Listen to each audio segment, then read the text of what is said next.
What's up YouTube, Dan here from Zephyr Wargames, and I'm just bringing you a little discussion video about probably the main two cards in the new upcoming set of Invasion Vengeance, and that is Toadally Awesome and Dimensional Barrier.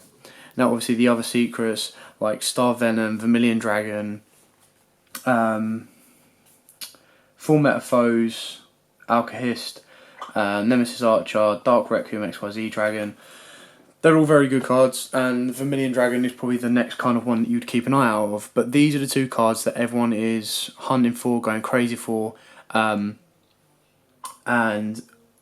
will improve near enough every deck.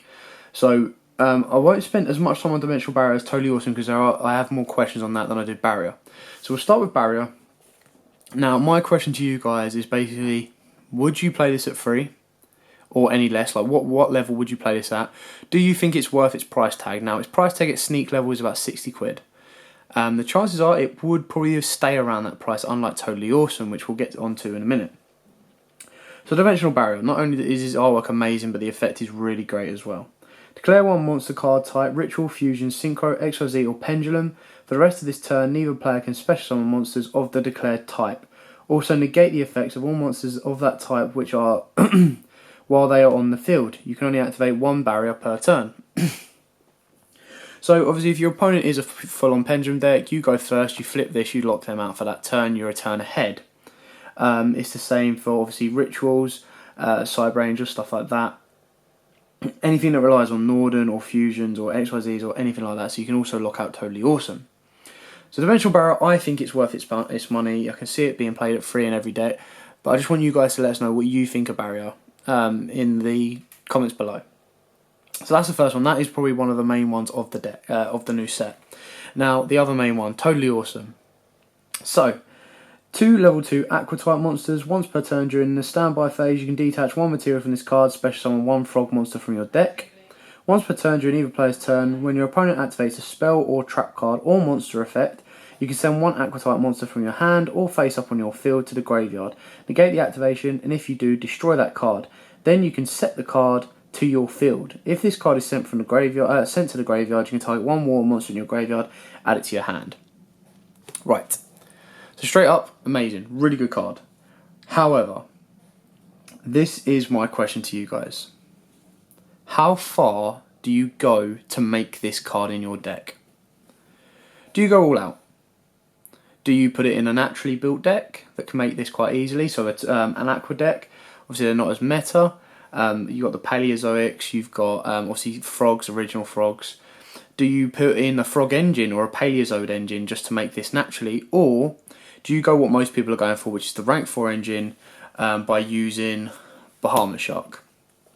Now, Bahamut Shark, just as a quick recap, is 2 level 4 water monsters. Once per turn, you detach one material from this card, special summon one rank 3 or lower water type XYZ monster from your extra deck.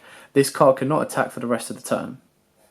So, if you have 2 Tree Toads in your extra deck, which, again, let us know in your comments below if you would play that. But the way I see it is, if you're going to make Bahamut Shark, if you can protect him for a turn, you can detach one, get Totally Awesome. You then activate Totally Awesome's effect, targeting itself to negate one. You then use Bahamut Sharks on the second turn, detach, bring back your second Totally Awesome from your extra deck, and you have another negate. So he has 2 negates. Now, my question is it forceful putting in the rank 4 engine? You look at the rank 4 engine, and you need 2 level 4 water monsters. Now, natural decks such as Dynamis, Mermails, and stuff like that can naturally make Bahamut Shark quite easily. So from my point of view, is it worth adding in stuff like Norden, Tin Goldfish, and Bomberman to just any deck in order to make it?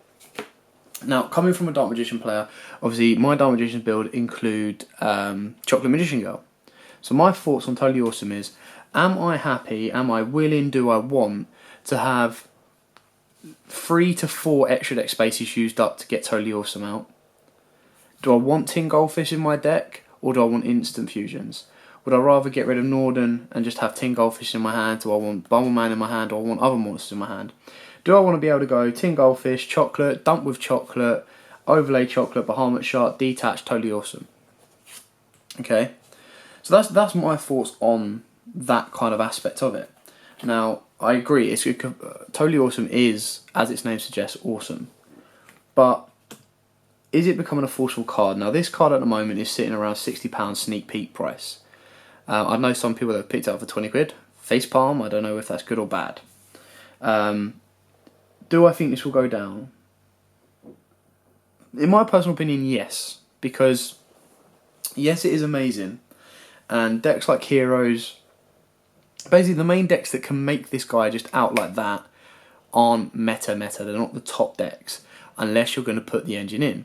And then my question is, which we're never really going to know until the end, until it's actually come out and people have actually tried to play it and everything, is it going to be easy to pull off by forcing the engine in? Is it going to turn Dynamis more meta if they can get Infinity and Totally Awesome on the board? Is it going to change the game for the lower rated decks? Now, in my personal opinion, I don't know. I will be testing it out in Dark Magicians, just for a bit of fun, because, you know, Dark Magicians is my main deck. It'd be nice to see if a Norden play with a couple of instant fusion works better, because then I can dump the dead instant fusions with Summoner Monk, or would I go with a Tin Goldfish kind of build just to get the extra special summon off to go into the Bahamut Shark, then Totally Awesome, and then be able to protect them with Quakins and Back Crows and stuff like that, and then obviously Totally Awesome's negate effect. So it's a really, I suppose it's an interesting ability. And obviously Totally Awesome could then recycle your Nordens. He can then recycle all your other cards that you use to make it. So the engine might not need to be as big. But yeah, that's kind of like my questions to you guys, my discussion about it. Like, is it worth the price? Are these cards worth the price tags that they've got? Yes, I suppose so. Definitely Barrier more than Toad to me personally at this moment in time. Is Toad worth all the hype? Is it that easy to put into your decks and it's going to work just as well? Or are you going to be drawing into dead cards more times than not? I think if you, again, like someone said to me today, it depends on the deck. Heroes, yes. Tellarknights, hell no.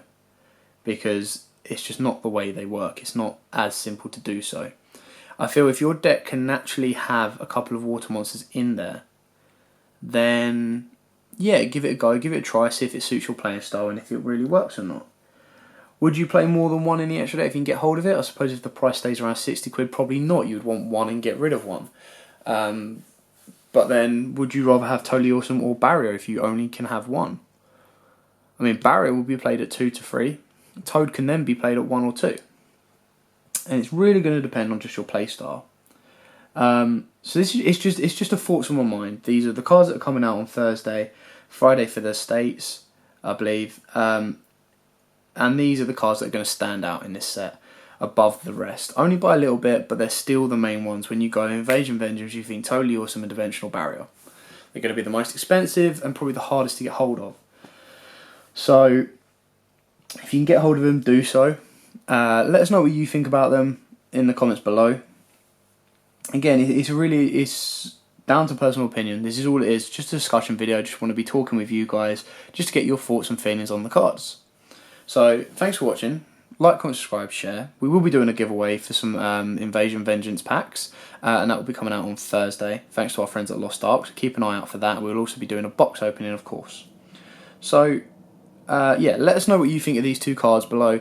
Let us know what you think of the Totally Awesome support cards. Like, are there other cards that you would think would fit better than these cards? I mean, Bubble Man's less so than the other three. But yeah, just give us your thoughts. Would you rather go with a rank 4 engine in your deck, or would you rather put a couple of frogs in there just to be able to make it, and then you can use these effects? So yeah, thanks for watching. Like, comment, subscribe, share. Let us know what you think. And as always, guys, happy dueling. If you like that video, why not check out our other videos available? We've got more deck profiles, pack openings, and of course duels. And don't forget to click on the most important button of all, that subscribe button, right in the bottom left hand corner.